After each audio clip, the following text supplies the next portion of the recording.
Bonjour groupe, bon matin. J'espère que vous allez tous bien. Je viens vous donner de mes nouvelles concernant ma journée hier à l'hôpital. Ça a été... ça n'a pas été facile honnêtement. Je dois être honnête avec vous là, que depuis 2 jours, ça a été très très très demandant pour mon corps. Mais bon, ça n'a pas dû être si pire puisque je suis toujours en vie ici ce matin. Vaut mieux en rire que d'en pleurer, n'est-ce pas? Alors, commençons la journée d'hier.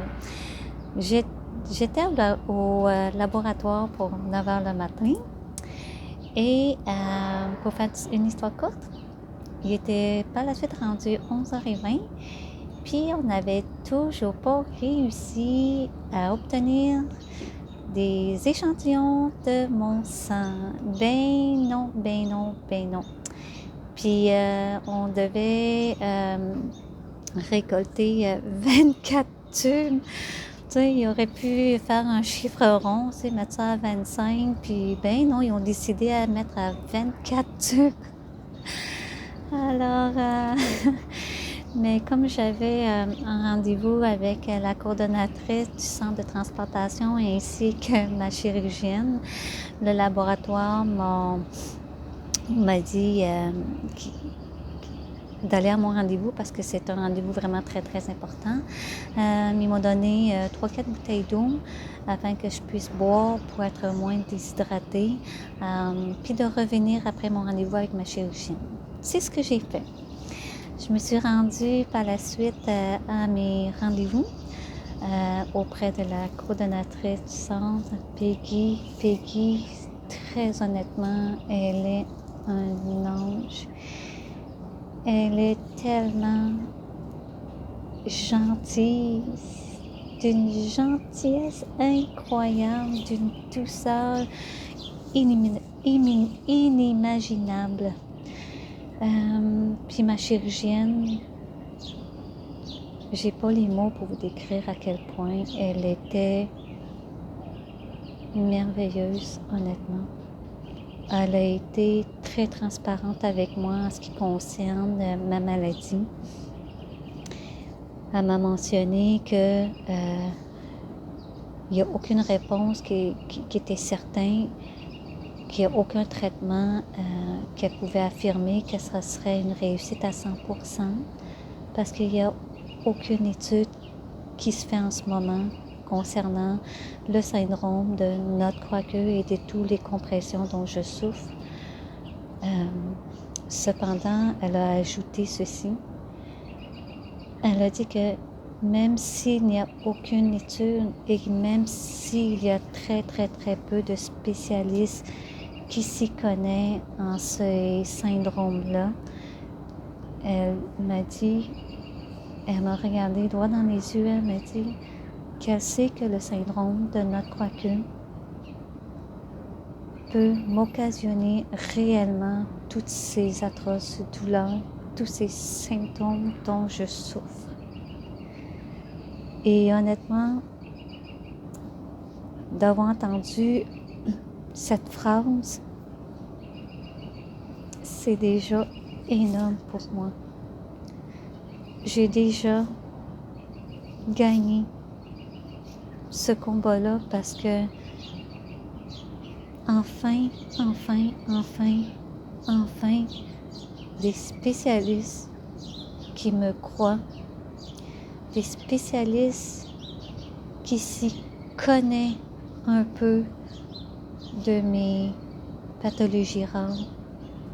Et ça, je n'ai pas les mots assez puissants pour vous décrire à quel point je suis reconnaissante envers la vie de m'avoir permis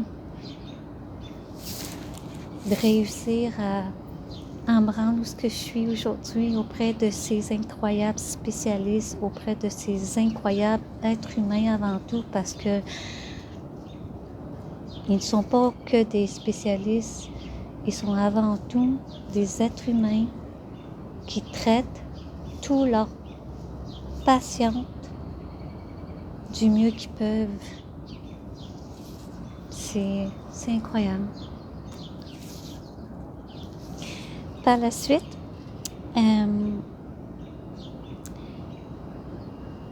j'ai eu ma rencontre auprès de mon anesthésiste. Et waouh, cette femme, c'est un ange qui est descendu du ciel. Elle a été adorable, d'une gentillesse exceptionnelle. Elle est venue m'accueillir en me disant une petite phrase en français. Elle est rentrée dans la salle avec un incroyable sourire et elle me dit « Bonjour, je suis Amy. » Wow! Vraiment, là, vraiment, j'ai pas de mots pour vous décrire à quel point elle a été incroyable, vraiment d'une gentillesse exceptionnelle. Et elle m'a même donné sa carte.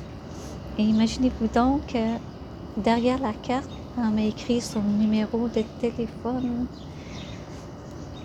Elle m'a dit qu'elle aimerait avoir de mes nouvelles si je voudrais par la suite lui en donner. Une explosion d'émotions m'a envahi tout mon corps, honnêtement. Vraiment incroyable. Et par la suite, pour finir, j'ai dû retourner passer mes fameuses prises de sang. Oui, parce qu'on n'avait pas terminé les fameuses prises de sang. Pour faire une histoire courte, là, après avoir passé toutes les infirmières du laboratoire ici,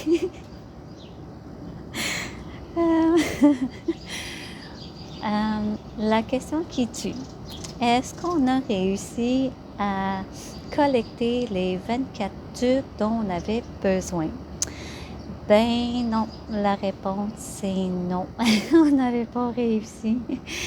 Et tu sais, le problème, ça a été lorsqu'il réussissait à me piquer et que l'aiguille, elle était dans ma veine, mais croyez-le non ou pas, mon ami Daniel qui était avec moi pourra vous confirmer là, que je ne suis pas en train de vous mentir. Il n'y avait pas de sang qui coulait dans ma veine.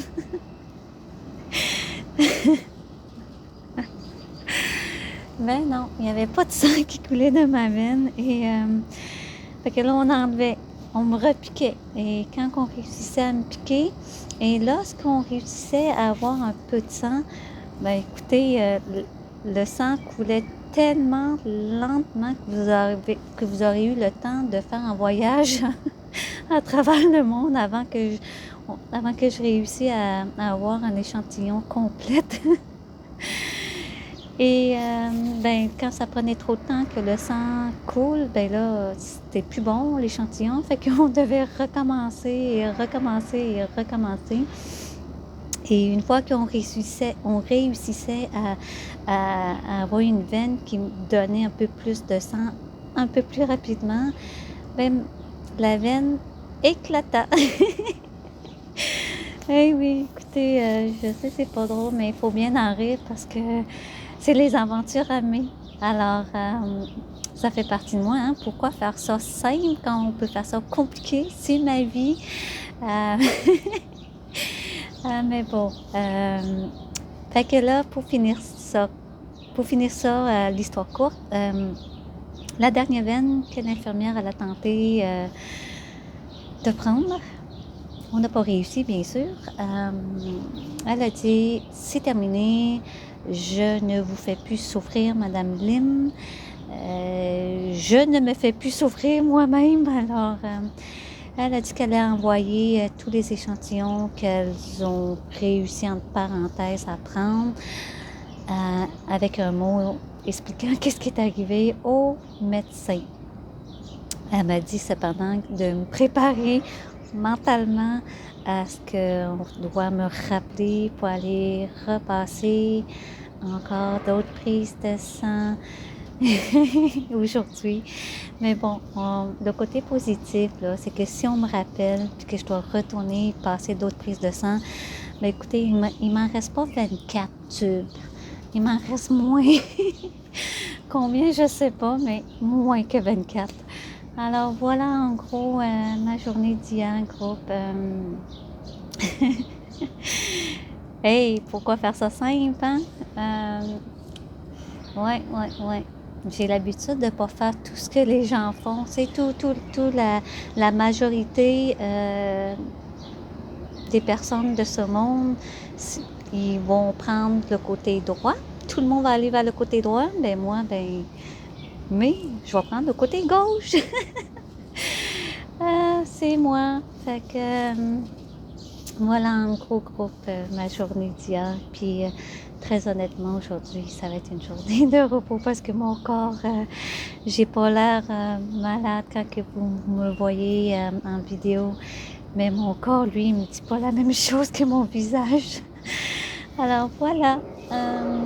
Je vous souhaite une... Ah oui, pour finir, pour finir, écoutez, ici, là, il y a des chauffeurs, ils appellent ça des chauffeurs, c'est des transports adaptés, qui est totalement gratuit en plus. Fait que j'ai pris le transport adapté pour me ramener à la maison de transplantation.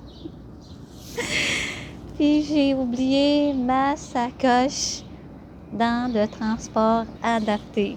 Je vous laisse deviner si j'ai paniqué un petit peu, là, parce que à l'intérieur, il y avait tout. Ma sacoche, mon passeport, ma carte de crédit, mon argent, bref, j'avais tout. Je vous laisse deviner si j'ai paniqué légèrement un peu hier quand j'ai réalisé que j'avais oublié ma sacoche dans le transport adapté. Ben oui. Ça, je pense que ça vous décrit à quel point j'étais épuisée de ma journée d'hier. Fait que voilà, groupe, ça fut ma journée d'hier. Alors, je vous souhaite une bonne journée. Puis, si vous allez marcher, si vous allez sortir, si vous êtes entouré de vos jardins, une petite pensée pour moi aujourd'hui, groupe. Je vous envoie un gros câlin, puis je vous aime vraiment très fort. Je vais vous donner d'autres nouvelles prochainement. Bonne journée, bye bye.